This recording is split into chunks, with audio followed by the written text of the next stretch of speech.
Hello and welcome to a garage that isn't mine. This garage belongs to a family member. They've graciously allowed me to work in it, but it is not mine, so we're going to try and keep things clean and organized because this is temporary.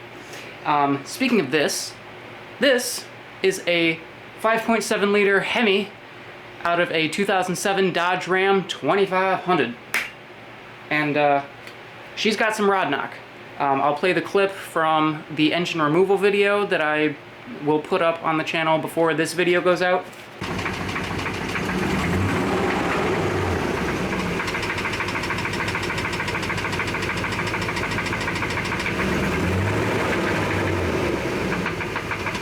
Yeah, so definitely sounds like rod knock. Could be some other issues, some other things going on. So I will be doing a full teardown of this engine. I've got a table here behind me, I've got Sharpies, I've got cardboard, I've got Ziploc bags, so we can take everything apart, label it, organize it. Even if you're not planning on reusing parts, it's always good to organize it and remember where everything went. A little bit of backstory on this engine. It has 182,000 miles on it. It has that rod knock noise that we heard. And not this engine, this is from a 2007, but 2009 and later 5.7s are known for having some lifter issues due to like low oil pressure at idle. They use these in a lot of fleet vehicles, and fleet vehicles idle a lot, so they have lots of wear and not enough oil pressure, so that leads to a lot of issues. I don't think this year of engine has that same frequency of issues, but that's definitely something we'll look for when we take it apart. Something else to note, I am doing this on a budget. I'm not a, ASE certified mechanic or anything, so anything you see here is just my own opinion, my own, what I think is common sense, and my own choices based on my budget and what I want to prioritize. We're just going to be keeping this at the factory power levels, which is like 345 horsepower. I'm not trying to build this into a drag racing truck, I'm not doing tractor pulls. I'm just trying to tow my project cars back and forth between the storage unit and wherever I can find to work on stuff. So, stock engine's gonna be fine. We just want it to be reliable and solid and hopefully never have to come out of that truck again because that was a lot of work. If you want to see that video, the whole engine removal process, I have it posted to the channel. I can also put a link in the description if you want to see that. And I guess without further ado, let's start taking parts off because I've done enough chit-chatting and it's hot out here. So, alrighty, I'm gonna try and start with something easy, just get the engine mounts off.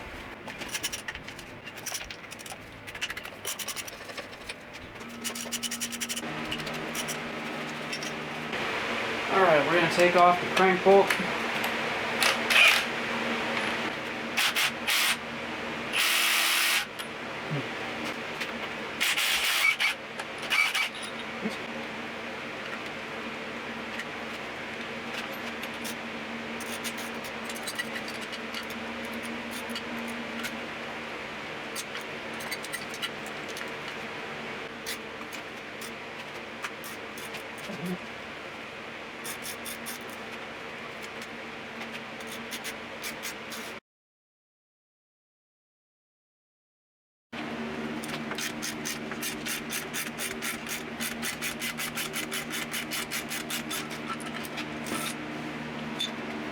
Alright, I got this Pulley puller set from Harbor Freight, and it worked, but you have to mess with it for an hour, sweating to death in your garage.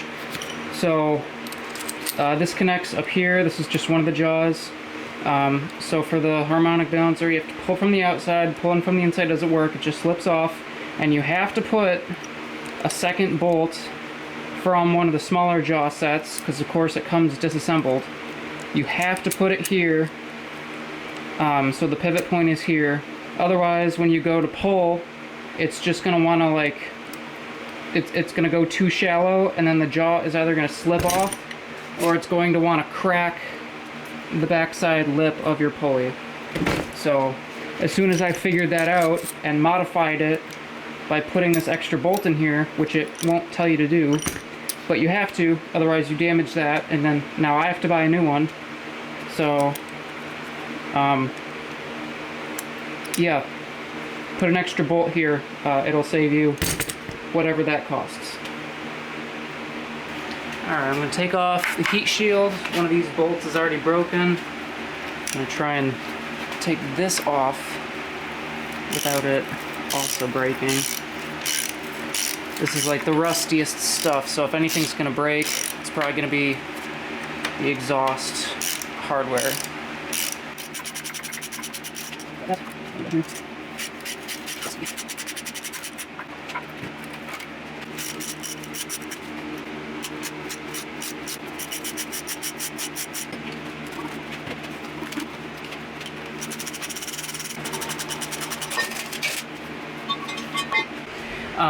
These bigger bolts are 13 millimeter, these smaller ones, and these ones kind of here in the middle are 10 millimeter. And then these corner ones that are like severely rusted, they probably used to be 10 millimeter, but they're not anymore. So if you switch to like a 3/8 socket, it's a little bit smaller than 10 millimeter, and it fits like a little more snug on there. Because it's kind of worn away. So you might be able to get it with that smaller size. And then back here you've got two, they would have been the big 13 millimeters, but they've snapped off. But they're not, it's threaded into the block. So once I get these out, these broken studs won't keep it from coming out, thank goodness. So it should just come off kind of like a giant dowel pin. You can see on this side, you can see it's like threaded into the engine, and this part here is just smooth. So I will have to still extract that at some point. So yep, that's the exhaust bolts. I think it's time we try to get these valve covers off. So these are going to be 8 millimeter bolts. Just going to kind of go down the line.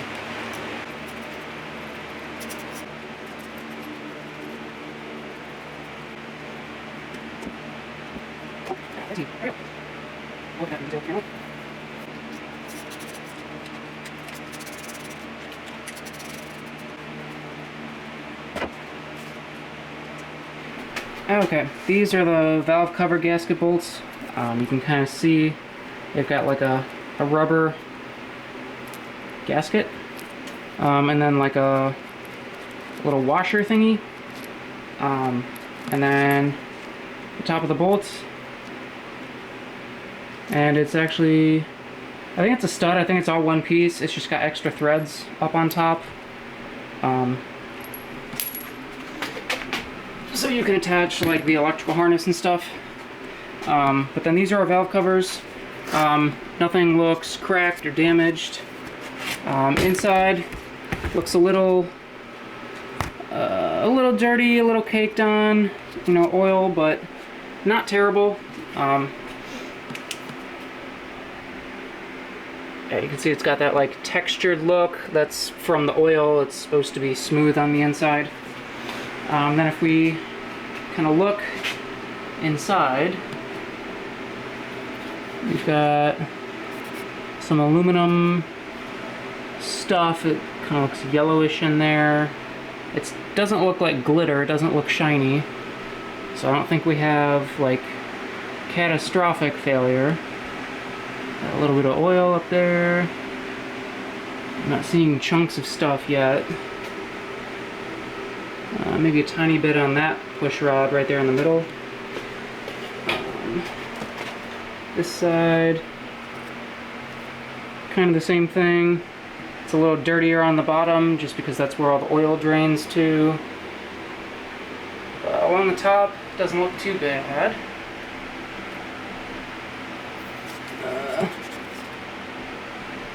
I think that's just oil residue, it's not metal shavings or anything.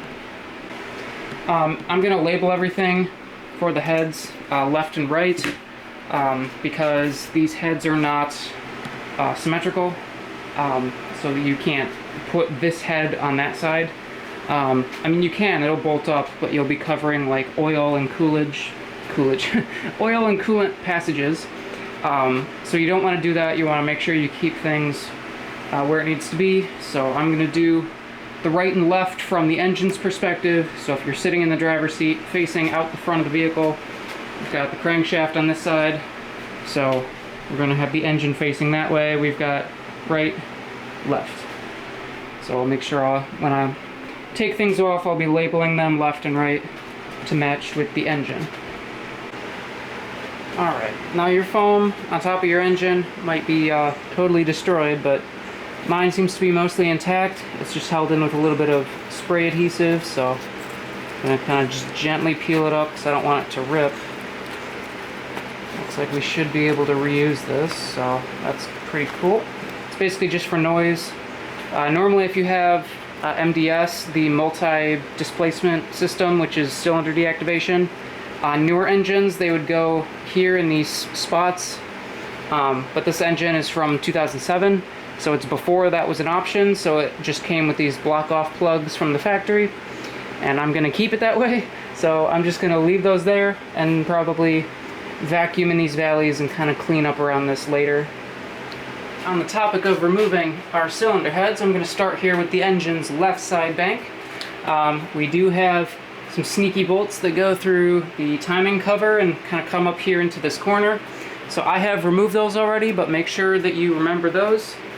And then after that, we've got kind of our main 15mm bolts that are inside the head. They're kind of along this top row and along the bottom row, in between the valves and the springs. And then we've also got 10mm up here at the top, kind of under where our intake used to be. So I'm going to gently crack these loose first.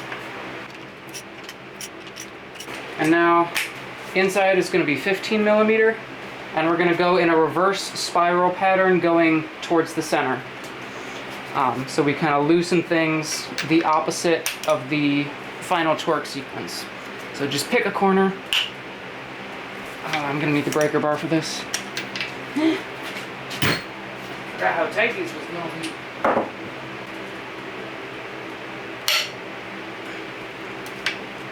I'm just kind of cracking them loose, like maybe 90 degrees of turn. I'm not getting them all the way loose.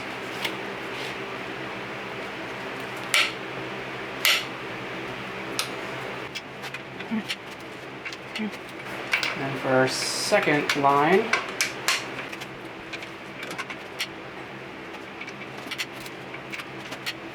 now for our last two here in the middle.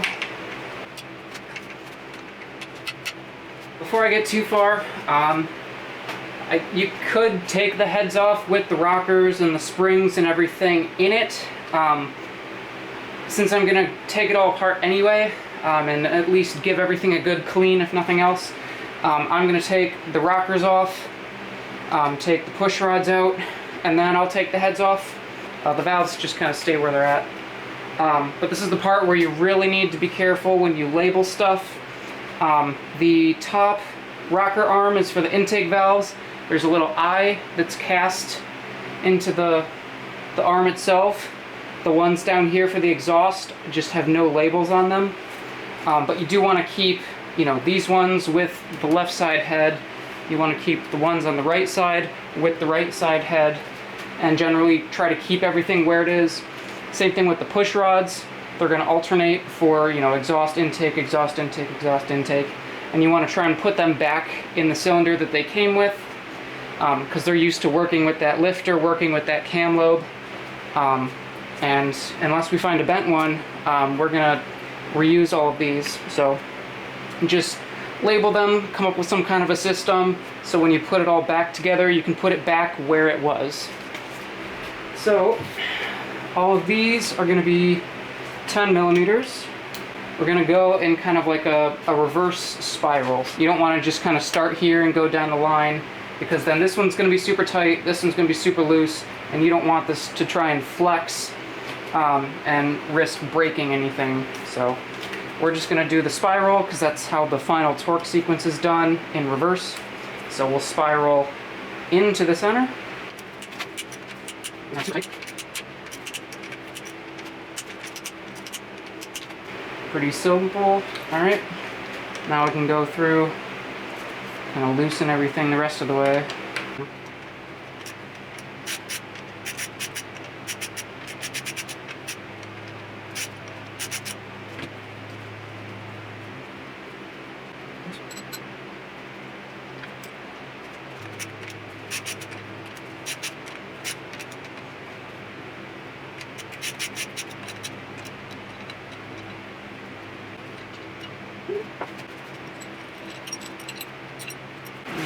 Just hold them in order. Now that these are all cracked loose, we're going to go ahead and just start taking the bolts all the way out. So we will start with all the 10 mils up on top.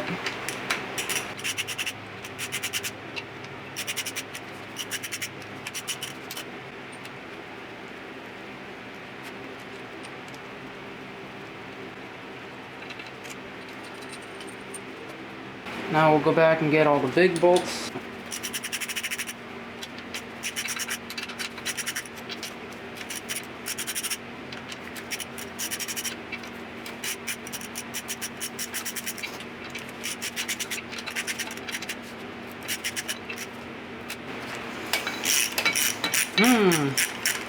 Getting some interesting smells just from loosening these bolts.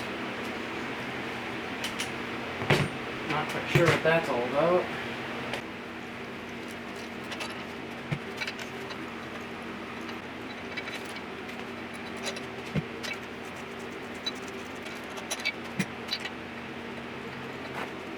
Alright, should be just sitting on the dowel pins right now.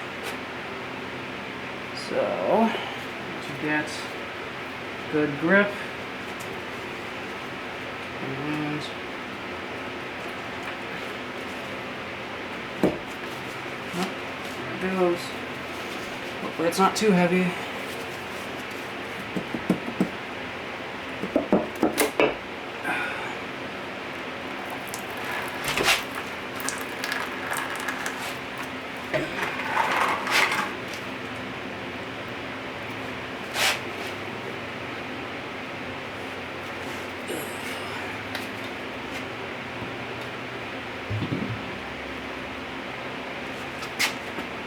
Okay, well that's not terrible.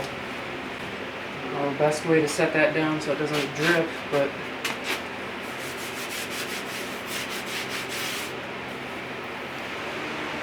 alrighty, I'm gonna try and flip this over so we can get the oil pan off, and then we'll work on getting the timing cover off, but I'm expecting a deluge of stuff once I flip it over.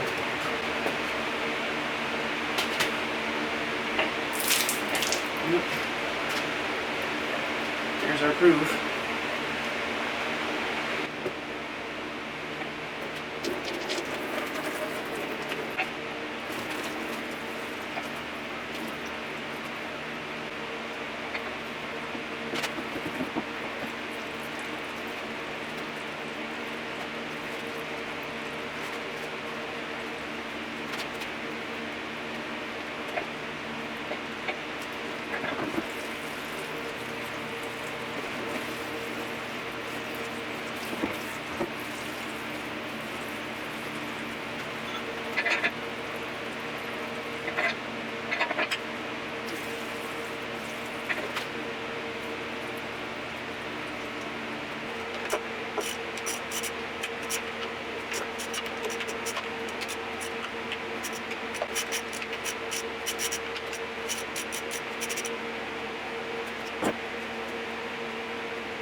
No bueno. Well, I've got good news and bad news, and both of them are metal shavings in the oil pan. Ugh. I apologize for my flashlight's refresh rate, but you can see the inside of the pan is like a lovely light gray compared with the brown that the oil should be. We can also see hints of caramel coloration. That's probably oil. And then I don't know if this is anti-seize or like silicone RTV gasket maker that's all glubbed down in here, because there's, you know, a fair amount of it up around the edges of the pan. And it's like up here as well on like the upper shelf. But then down there you can see we've got some kind of looks like brass chunks or something. Like we've got flakes. It's not just specklies. Now up here, you can kind of see, yeah, we've got some more shmoo up here in the corners. This one is very shmooey, so I don't know if someone did a ton of RTV to try and keep it from leaking or something. You can see it even got on the crankcase in there. But then we have got a fair amount of debris. Yeah. So we've got some metal shavings. It's not grenaded in here. Looking through the windage tray, I'm not seeing complete carnage. And because it was running and driving, we know it shouldn't be absolute carnage in there. But next I'm going to kind of take the pickup tube off. I think it's just this 1 bolt. And then I'll take the windage tray off, which is also the oil pan gasket. They kind of combined it into one piece. You can see this rubber part along the edge. Try and get down here to the back side of the pistons and the rods and see what we can see.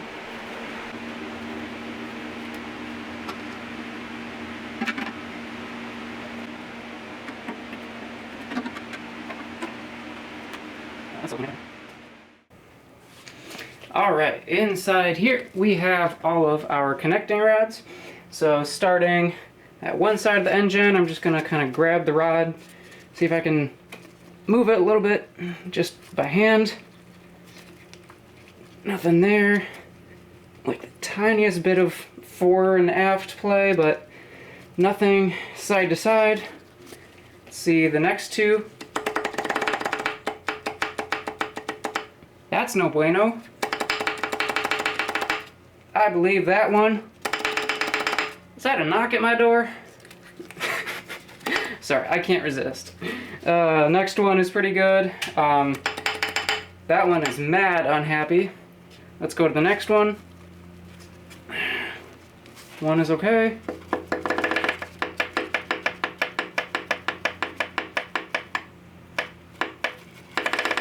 That one's also knocking a little bit. That one looks good. And that one looks good.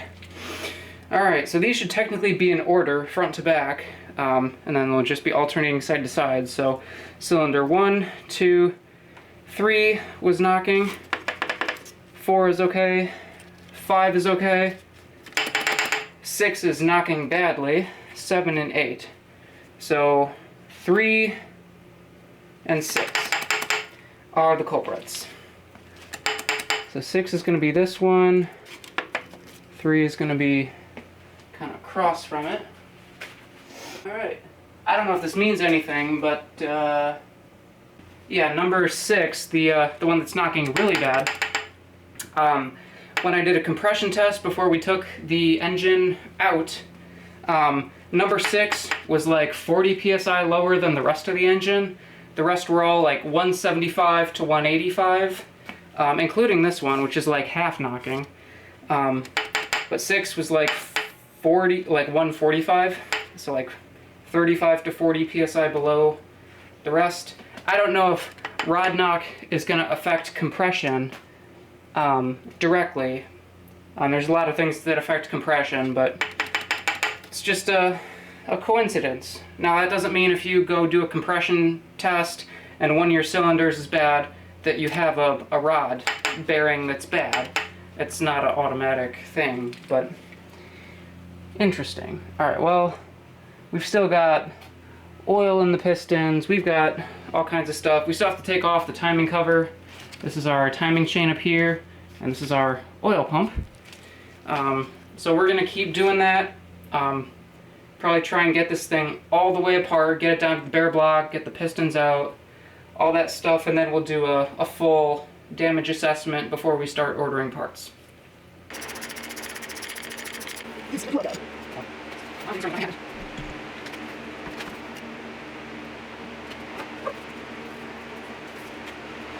Alright, time to take off the timing cover, finally, at long last.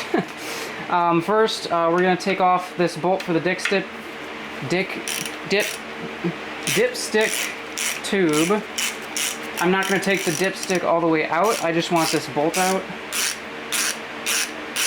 because I'm just reusing the same oil pan, I'm reusing the same engine. Why would I rip out the dipstick just to have to put it back? So I'm just getting this out of the way so we can move this. Now we can go around, do any bolts that we haven't gotten yet, which looks like 1, 2, and 3. Really, just 3 bolts, okay. Well then.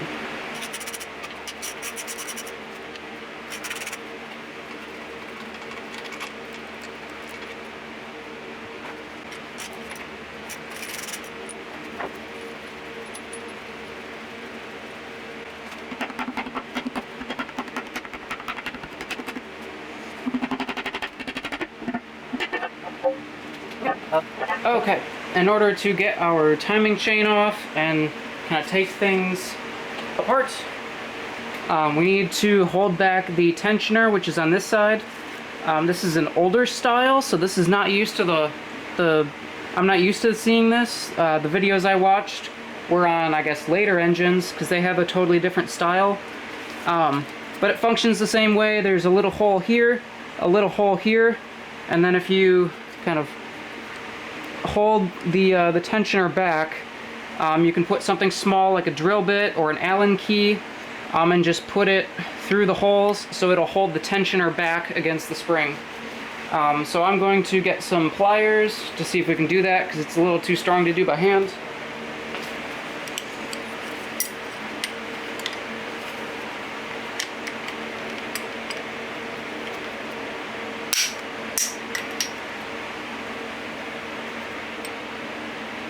I really don't think that was supposed to happen, but it did, so frickin' cool, man.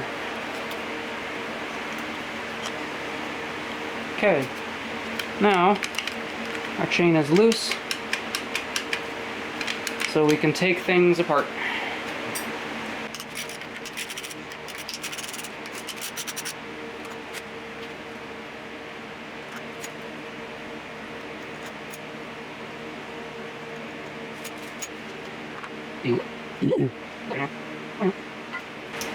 Alright, this is a 15 millimeter.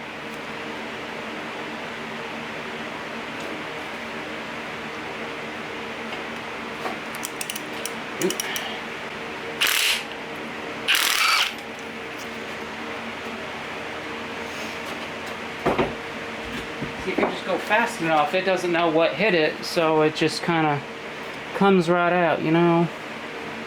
That's totally how it works.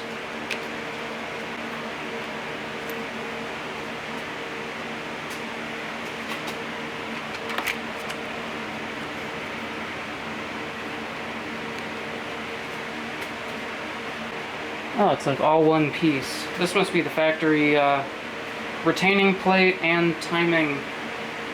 Yeah, it broke, so I'm not gonna reuse it. But these are 13.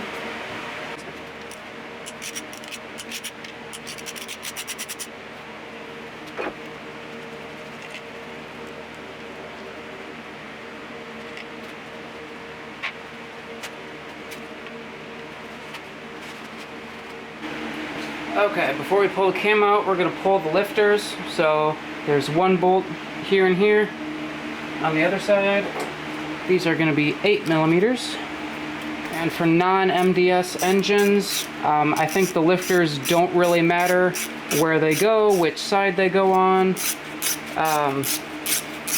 If you do have MDS and you're keeping it, you're not deleting it, then it really does matter where these go and kind of what order you keep things in. So just remember that. And the lifters may or may not come with you when you do this. If they don't, that's okay. They have commitment issues, just like me. Alright,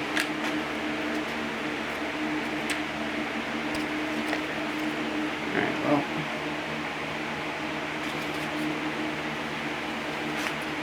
We're just going to gently wiggle these out.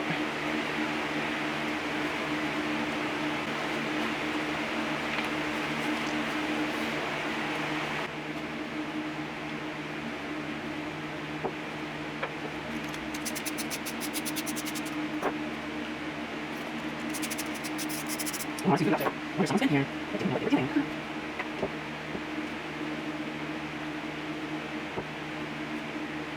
Alright, it is time to harvest the lump stick from our holy V8. We will reattach the bolts, just so I have something to hang on to.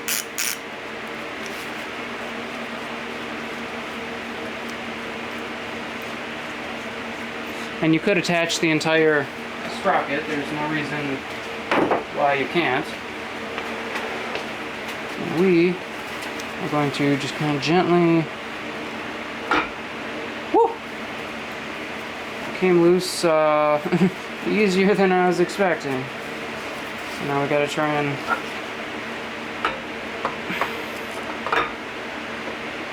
very gently get it out. We don't want to scratch it on everything in there.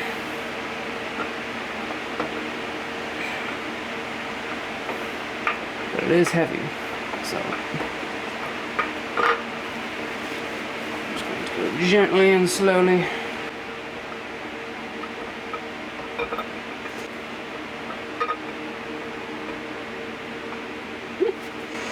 Lump stick!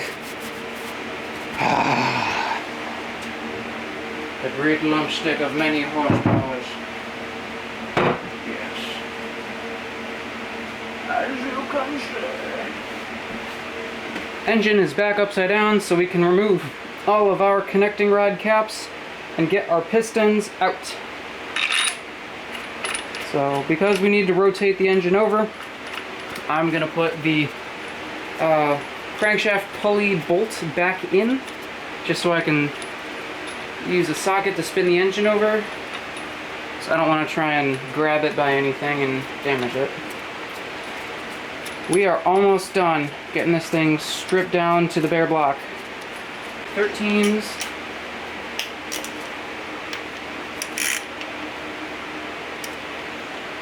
Nope. It's 12s. Nope. Not 10s either. What the hell? Are they 11s? Why are they 11s? Okay. Okay, well, I think for the first time in a very long time, I'm actually using my 11mm socket because the rod caps are 11mm. So, alright. We're just going to start with number 1. Loosen it a little bit first.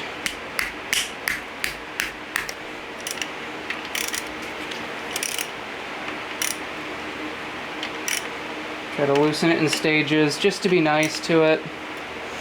And the rods, the connecting rods, the cap has to stay with the rod because when they make these, they fracture them.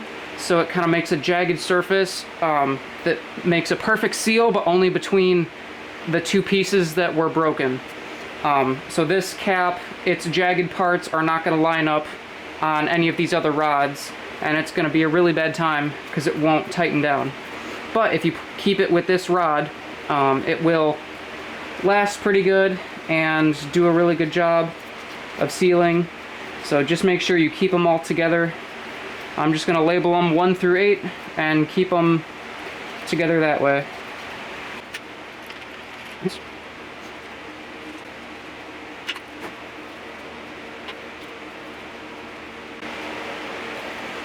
Alright, we'll get those out later.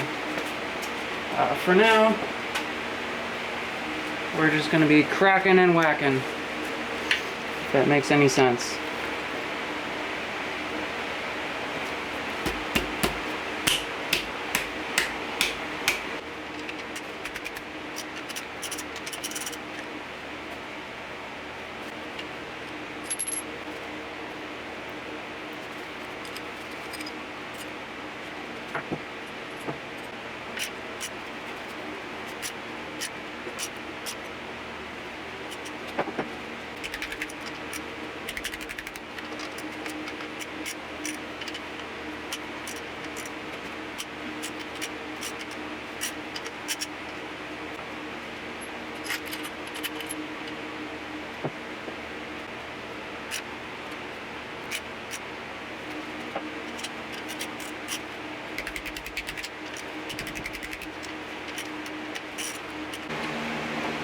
Alright, in order to get the crankshaft out, we got to do all the mains, but we also have to take out the rear main seal.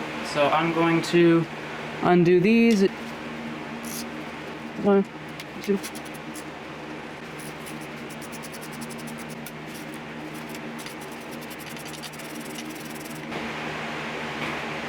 I'm not quite sure the order it comes out, but perhaps it needs to be pried loose. I don't...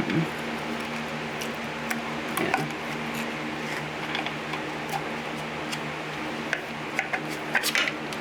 No.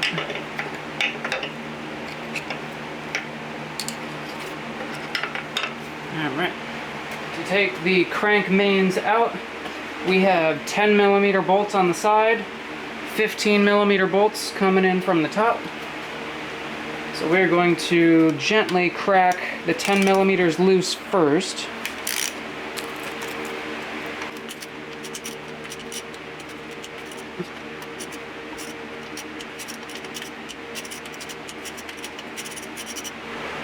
Something else I just noticed, not sure if you can see, but here, number 1, you can see there's a 1 in the corner and an arrow pointing to the front of the engine. Next one has a 2 and it's pointing to the front of the engine. This one is the long stud. It doesn't have a number, but it has something, but it's like a part number. And it's got an arrow pointing forward. This one might be hard to see, but it says 4.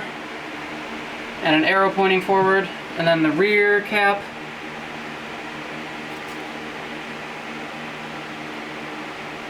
Again, hard to see, but it says 5. And it has an arrow pointing forward.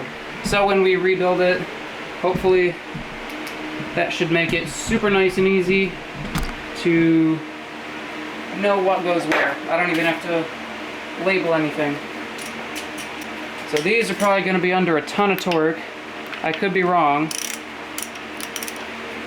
So, oh yeah. I will need to break a ball for these ties.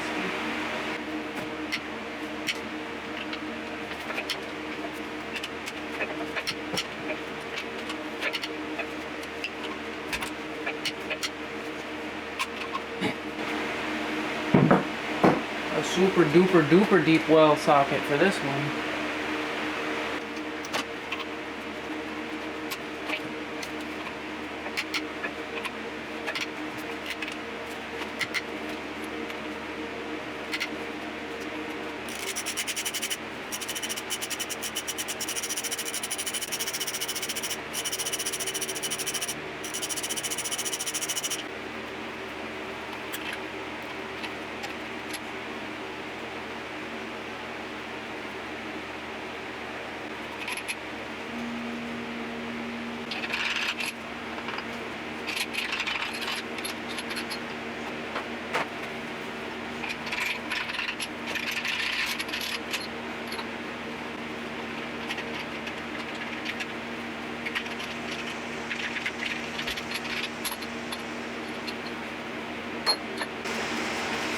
Well, this one just doesn't want to come out.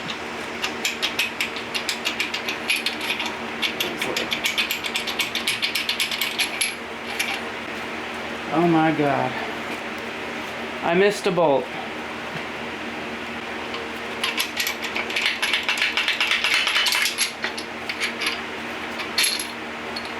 Heh. Comes out a lot easier when you remember to take out all the bolts.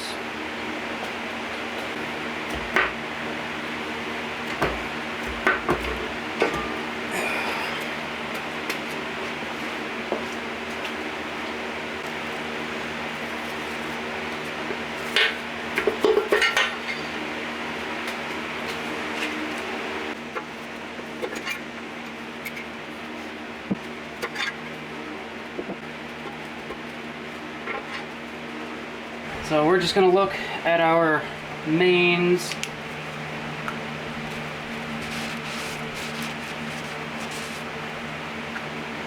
So this one, I don't know which is better for you to see, but we have some like scratches in the middle.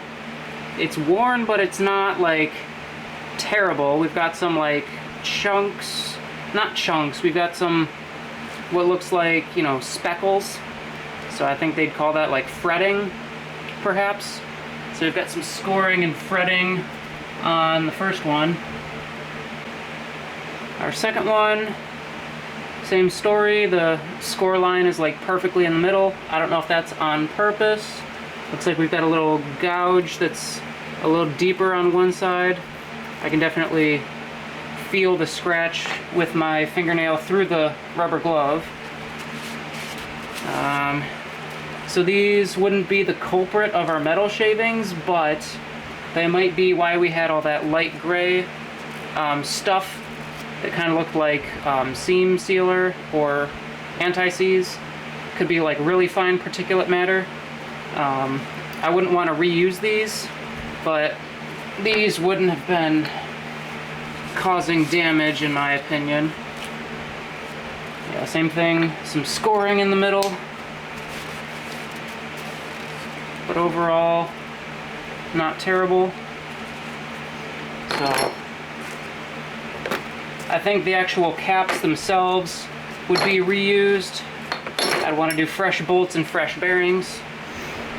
And looking at the mating side on the block, looks like not as much wear.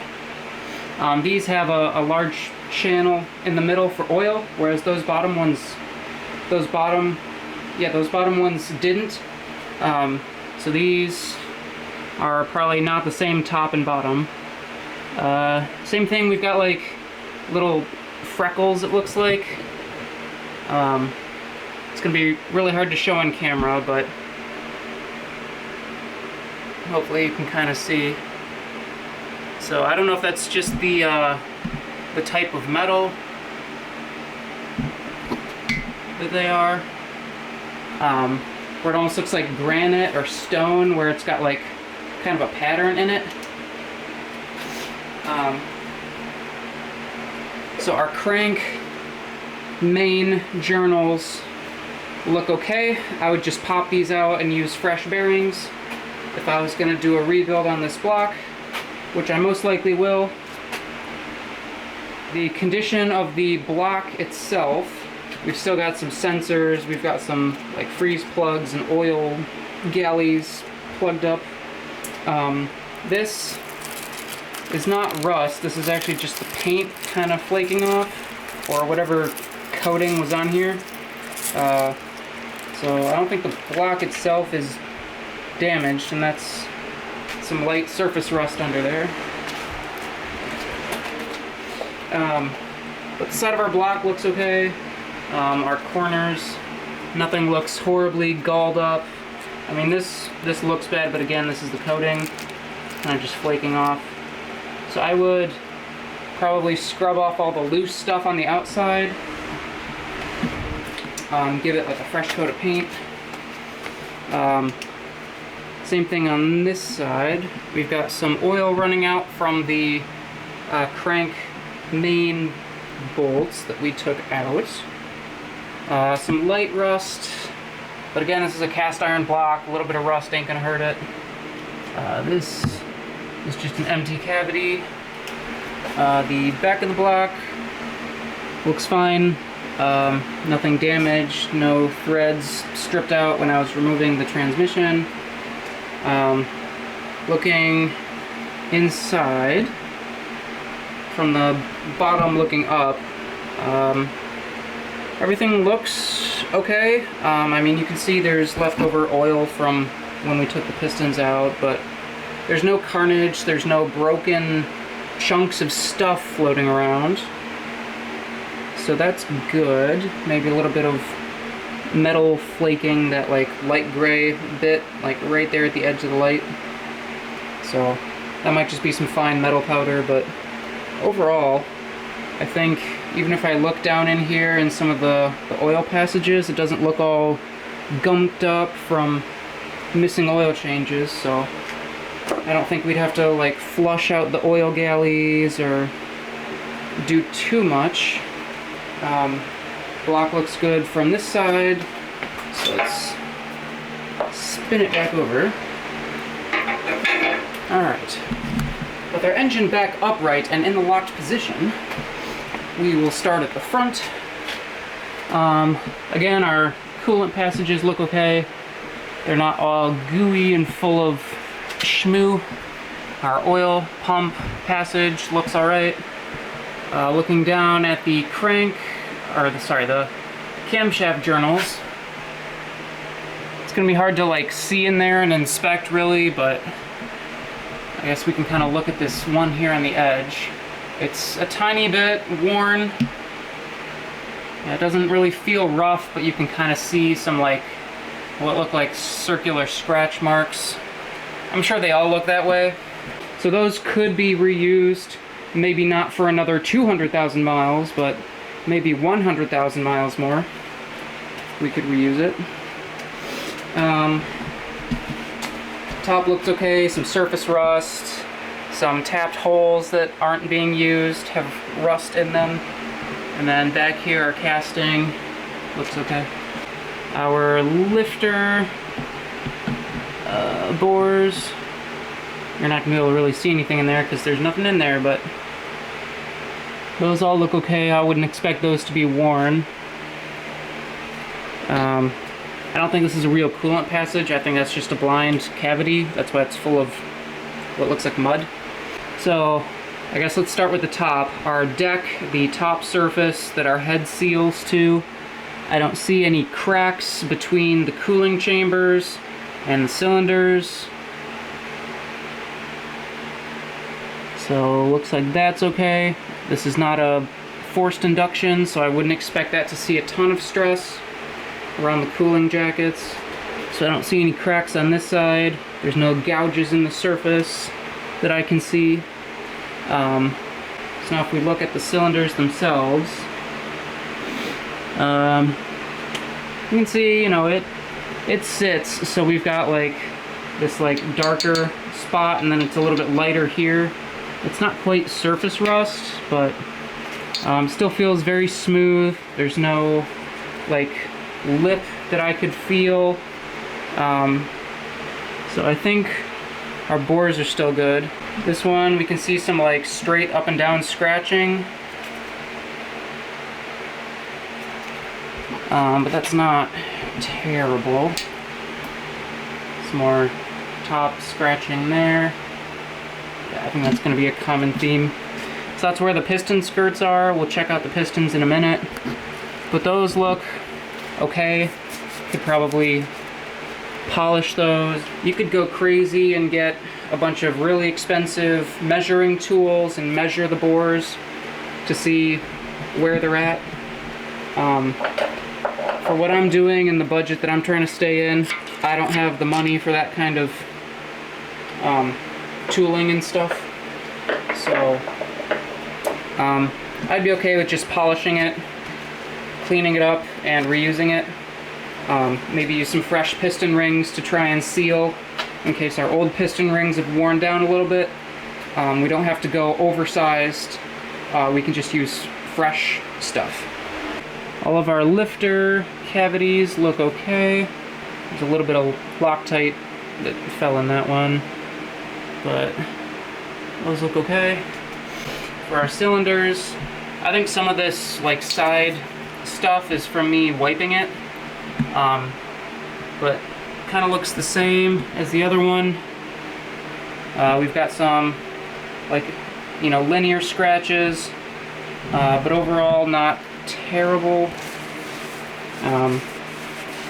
So on this side is 2, 4, and 6. So this would have been our knocking cylinder and also our cylinder with the least compression. So this one, same thing. We've got the skirt wear kind of along the top and along the bottoms, because that's where the piston skirts are. Makes sense. These ones, it's hard to tell if it's any deeper than the ones next to it. Maybe a tiny bit. Again, it's really just visual. It's kind of hard to see.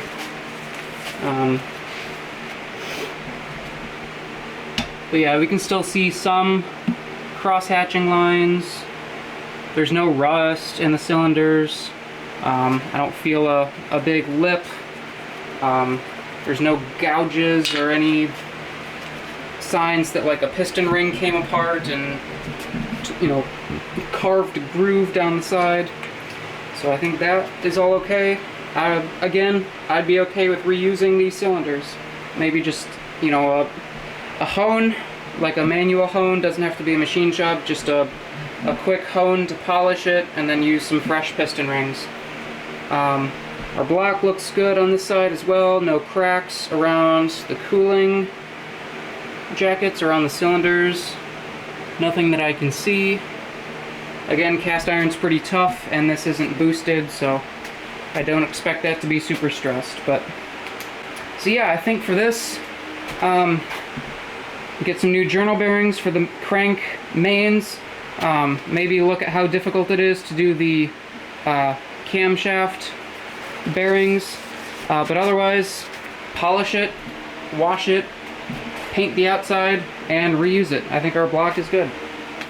Alright, this is going to be in no particular order, just kind of going across the tables as I've laid things out. So these are all our lifters. These are the, again, 2007 engine. This is pre-MDS, and this is pre all of the notorious lifter failures. So I don't know if they changed the design of these in 2009-ish, but these are just solid lifters, and there's like needle bearings inside this roller here.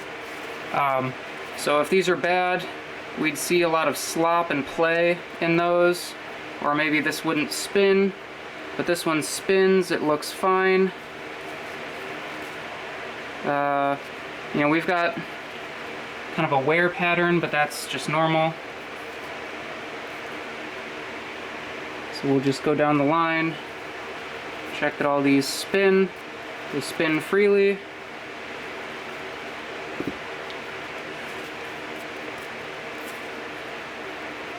No signs of obvious wear.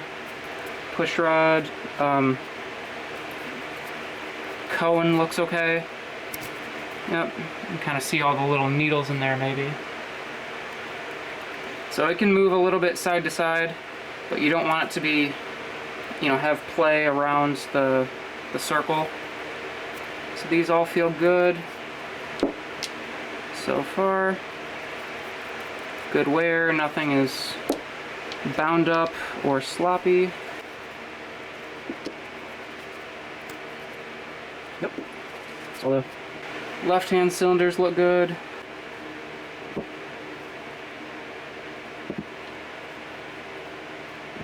Okay.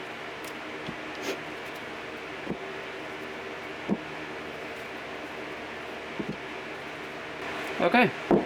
Lifters are all okay. They don't seem worn. All the needle bearings look to be in good condition.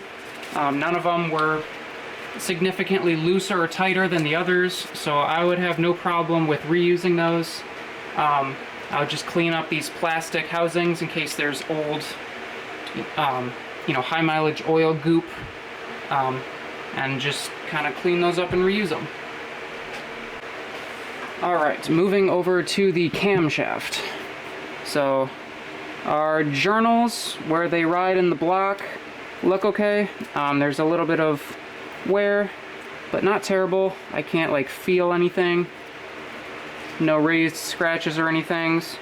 The actual lobes themselves, you can see there is like a wear area in the middle, but nothing concerning. It's not like we've gotten through the parent material. So yeah, this is a used engine, definitely has 182,000 miles, but nothing horrible on it. We keep coming down. Looks pretty consistent across all our cylinders. So we've got wear, but it's the same amount of wear, which is good. We don't have one cylinder that's a problem child.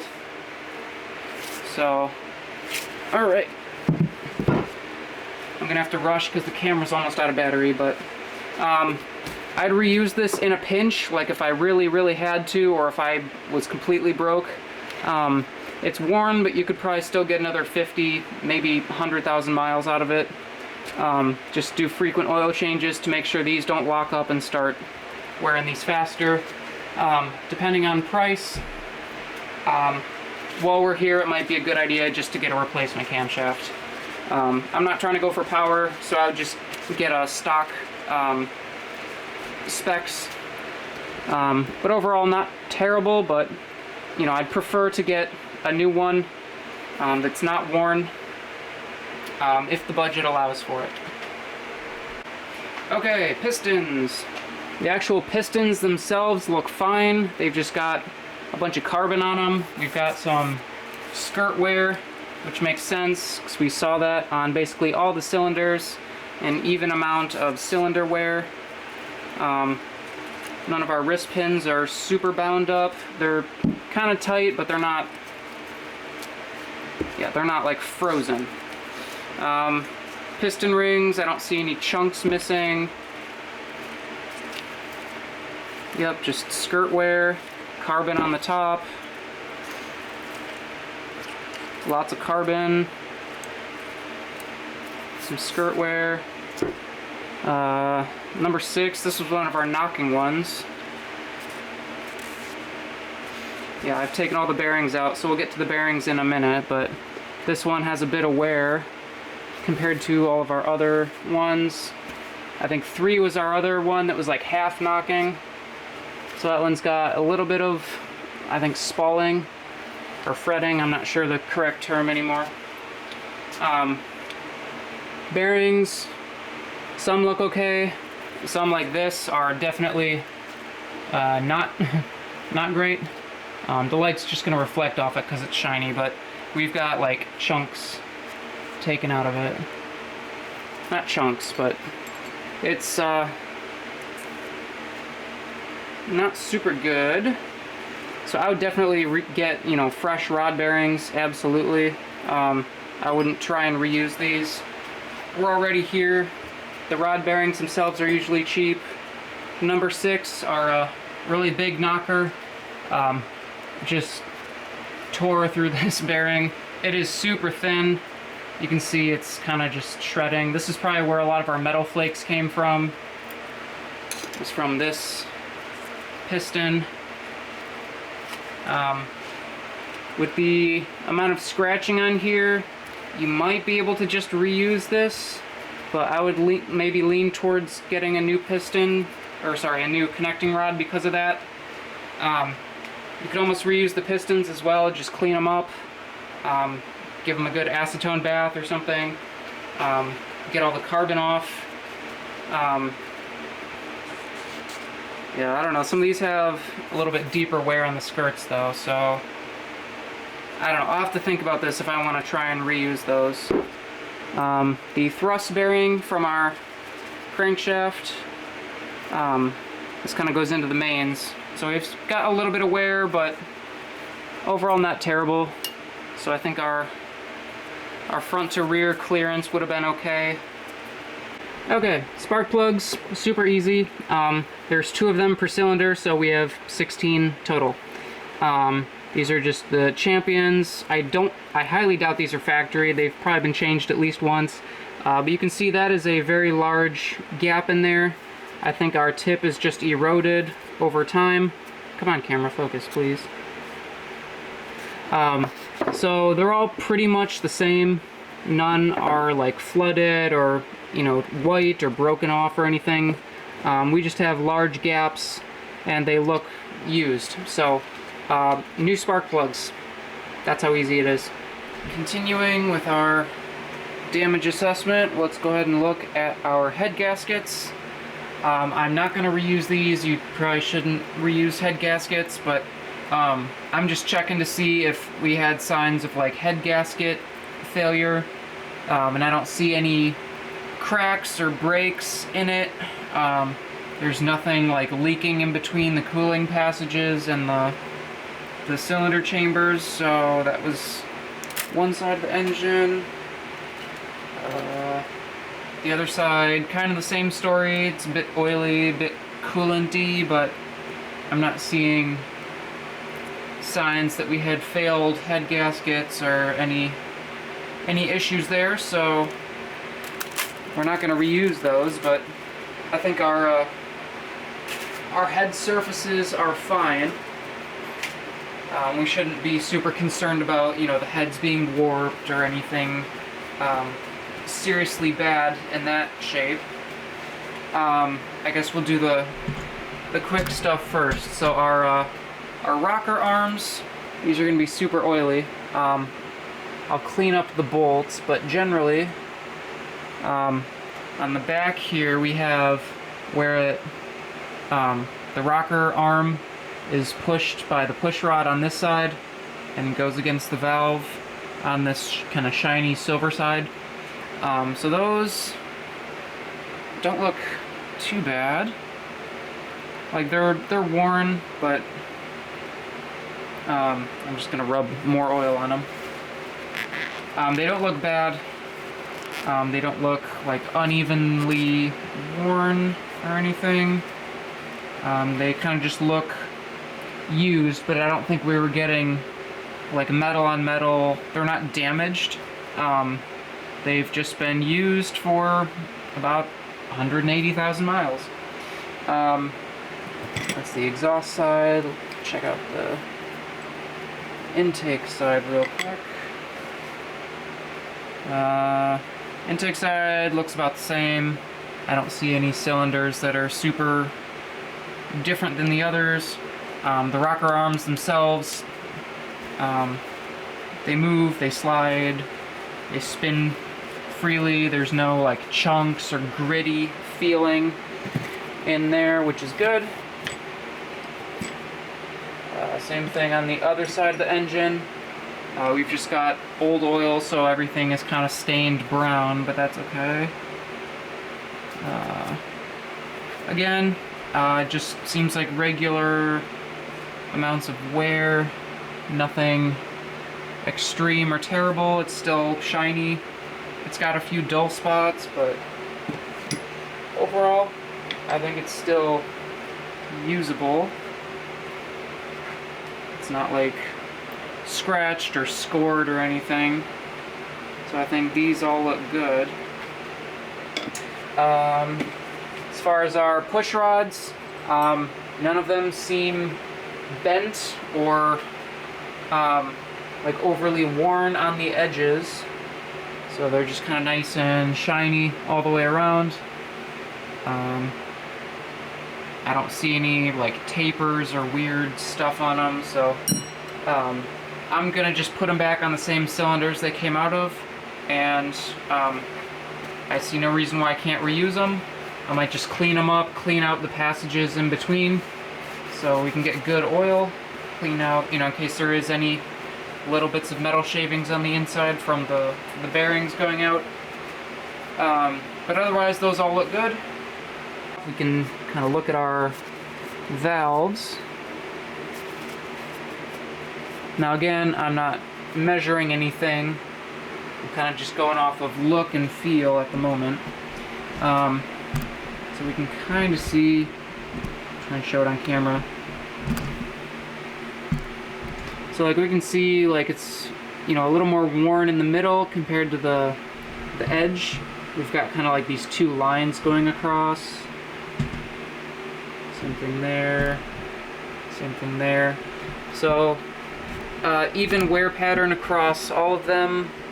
Nothing appears to be concerning. It's not like tapered or you know, kind of at an angle, like it's all worn on one side but not the other side. You can look at the valves on this other cylinder head as well. These also are kind of worn in the middle, and then the top and the bottom are still shiny. So these look okay. The opposite side, kind of the same thing. We've got some light wear marks in the middle, but no raised edges or anything. I don't see sludge back here. This is probably where it would collect the most. So we've got like a little bit on this side, but it's not terrible.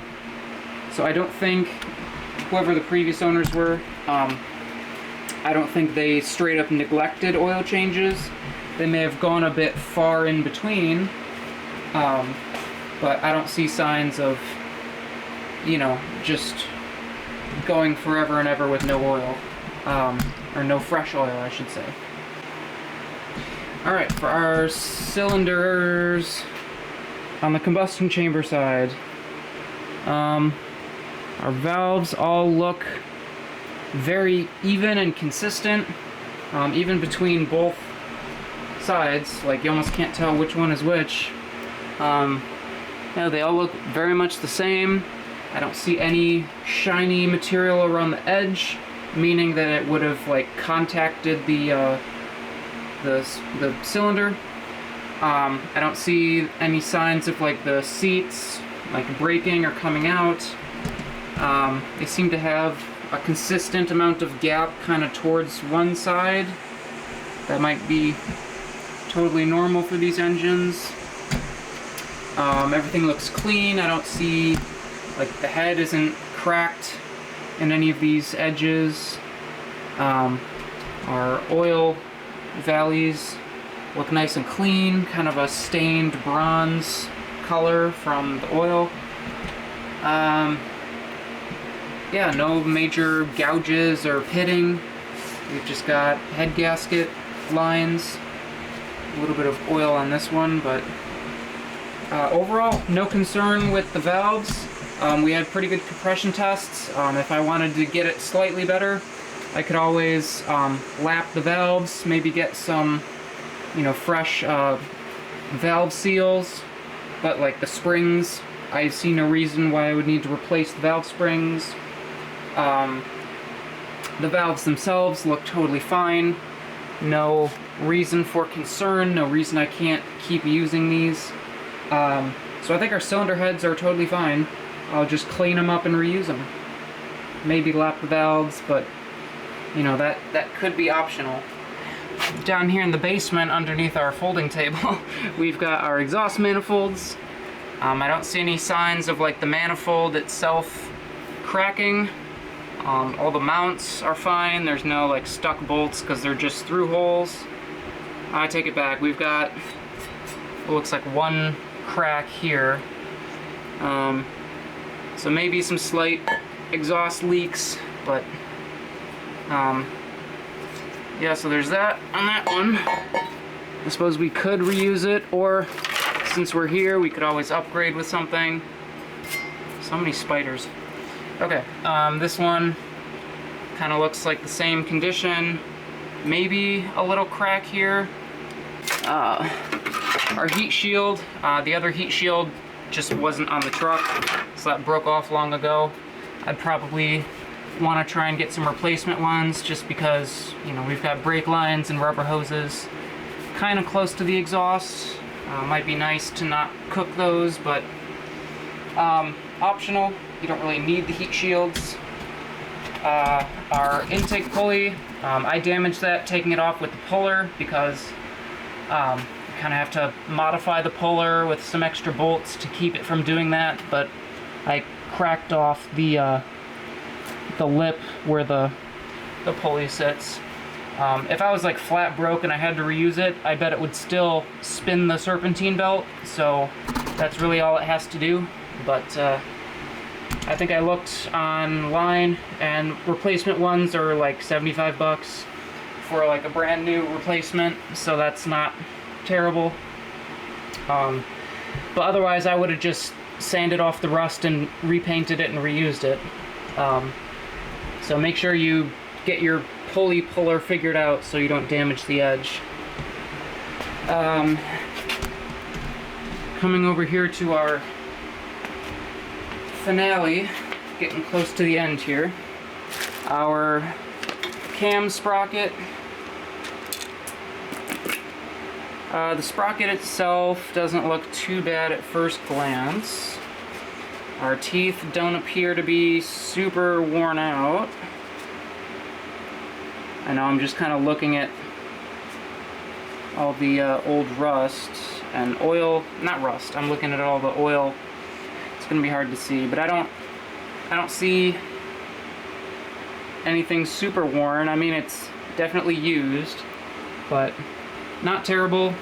I think new timing sets come with new sprockets anyway. It's not just the chain. So I'll order a new timing set, new tensioner. Our tensioner broke because it's plastic, so I'll need a new tensioner anyway. So while we're in here, it's probably best to just redo the whole timing set with fresh stuff. Oil pickup tube. It just has some metal shavings on the end. I'll clean those off and I'll reuse it. Oil filter housing, same thing, no issues, I'll reuse it. Timing cover, nothing broke when we were disassembling it. I'll probably just do a fresh gasket, clean it up and reuse it. The windage tray slash oil pan gasket. This one you might be able to reuse. I bent the corner a little bit taking it apart. I don't know if you buy a gasket set, if it comes with a new one, or if they expect you to reuse that. So I suppose I could reuse it. Might just get new stuff, just to have a fresh gasket. I'll reuse the oil pan. Oil pan's fine, I'll just clean out all the metal shavings. Oil pump. I don't see, I'm not gonna take it all the way apart, because I'm already planning on upgrading this, but I don't see any issues with it. I suppose I could take off this back cover and look if it's worn or if there's any metal shavings inside the gears. But since these engines are known for having oil issues, at least on the later models, I'm just going to upgrade it, have a higher flow oil pump. That's already been on the list for things I'm going to do. So I'll just kind of stick with that plan and do that. Now, coming to the crankshaft. This is something that I was hoping I could reuse it, and even with rod knock, I was hoping that the rod bearings would be the most of our damage, and the actual crank journals themselves would be savable. Maybe I could just polish it, you know, take out these little scratches that you can barely feel with your fingernail. You know, it's like you can see the lines, and like I can kind of just barely feel that it's not like a mirror surface.